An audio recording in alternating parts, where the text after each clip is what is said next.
So ayan guys, for today's video, i-open lang natin ang ating Instagram account or yung ating Instagram app. And then after yan guys, mula dito sa pinakang homepage or newsfeed ng ating Instagram, pumunta lang tayo sa pinakang profile. So tap natin yung ating profile. And then mula dito sa profile ng ating Instagram guys, itap nyo lang dito yung edit profile. So tap natin. And take note nga pala guys, make sure na updated yung Instagram app na gagamitin ninyo para meron na kayong mga bagong features dito sa ating Instagram. So dito sa edit profile guys, i-scroll up nyo lang.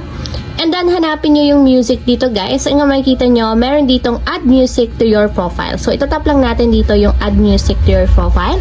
And then dito guys, pwede na tayong pumili ng song na gusto nating ilagay sa ating profile ng Instagram. So tap natin yung positive button or plus sign. And dito guys, pwede na kayong mamili ng gusto nyong ilagay. So pwede kayong mag-search dito sa search bar or pwede namang mamili na lang kayo dito.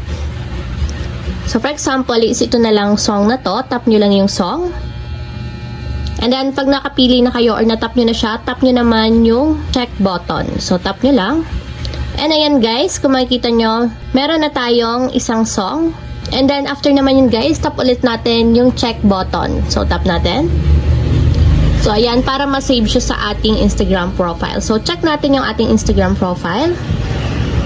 And kung makikita nyo guys, meron na tayong music dito sa profile natin.